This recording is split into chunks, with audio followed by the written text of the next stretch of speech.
Hi, I'm going to introduce you to the Pippa Smart Stove Monitor. I'm going to show you how to set one up, how to install it, and how to connect to it using the Pippa app. So, if you've received a Pippa, you may have bought it yourself or ordered it, or you may have received it as a gift or possibly from your insurance company.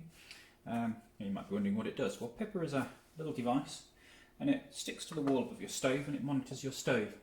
And it looks for hazards on the stove, so about half of all house fires are caused by the stove. So it's people doing things like letting the fat get too hot and it catches fire, leaving something unattended so it boils dry, or maybe just leaving a hob left on and someone else comes along and doesn't realise it's hot, puts something on it, nobody realises, next thing you know you've got a kitchen fire turns into a house fire, and that puts you and your family in danger and does a lot of expensive damage to your house. Now your insurance company may have sent you one, partly because they'd like you to stay safe and well for the next 12 months so you can renew your insurance, but also because they would like you not to burn your house down, because that means they have to pay for very expensive repairs and damages. So let's have a look at Pippa. So here's your Pippa, very easy to open the box. You just take a kitchen knife, just gently slide through the tape there, and we can open it up. Okay, we've got the instructions here, so you can use these. We have an alcohol pad, which we'll show you what to do with later, and we have the Pippa itself. Okay, so Pippa, if we turn it around, we can see it's got an ID on the back, it's got a little sticky pad which we're going to use to stick it up, and it's got a little tab which is there. We're going to remove that tab because that then connects to the batteries and starts up Pippa. Thank you for installing the Pippa stove monitor. Please remember that stoves can be dangerous if left unattended. Pippa is not a substitute for careful stove use. Okay, so that's Pippa. She's just warning us.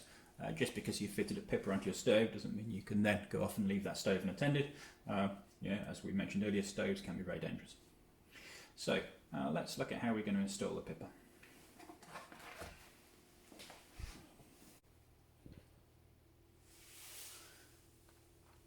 So we're going to locate a spot just underneath the cooker hood, and we're going to clean it first of all.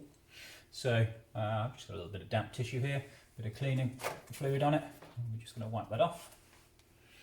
This is already nice and clean, but you may find there's quite a lot of cooking grease sometimes when you're fitting one of these things.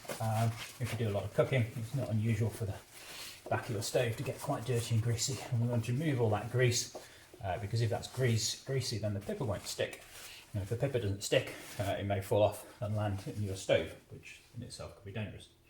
So clean that off, remove any bits of dirt or grease, and then we're going to take the alcohol pad. Okay, the alcohol pad is very good for just removing any last bits of oil or grease that may still be on here. So this is just a little pad, open it up, and we're just going to wipe that off nice and carefully. Make sure I'm going to keep bits of tissue left on there. Okay, and that, just to check, but that should be now nice and grease free.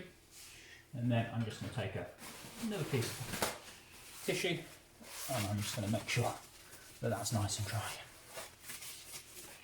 Okay, so having got that nice and clean, I can take my Pippa and I'm going to carefully remove the little piece of backing paper that's covering the sticky pad. And then I'm going to make sure that the Pippa's straight and right in the middle of my stove, and I'm going to stick it up and I'm going to push it on nice and firmly, and that should now be stuck. A little bit of glue left. And when you're finished, just give it a little tug, just double check that it is firmly secured to your stove there. Okay, so that's Pippa fitted. Now, if you got the Pippa from your insurance company, your Pippa may already have been paired to your phone number. So what that means is that if Pippa detects a hazard and you don't notice the hazard, then Pippa will automatically text you and phone you just in case you're out of hearing and you haven't noticed the alarm. If you want to remove the Pippa, slide it gently to the left and it just comes away from the wall like that. And the little wall plate stays stuck up.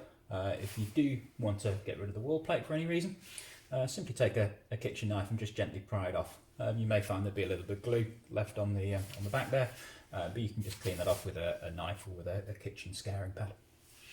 So let's just pop that up, and if we notice in the back, we can see the batteries, 2AA batteries. If Pippa as batteries do go low, they should last about 1 year, but she will tell you that the batteries are low, in which case just slide it off, put 2 new batteries in, and clip it back up again. To put it back up again, slide it on, make sure it's nice and firmly slid across. And that's Pippa all set up.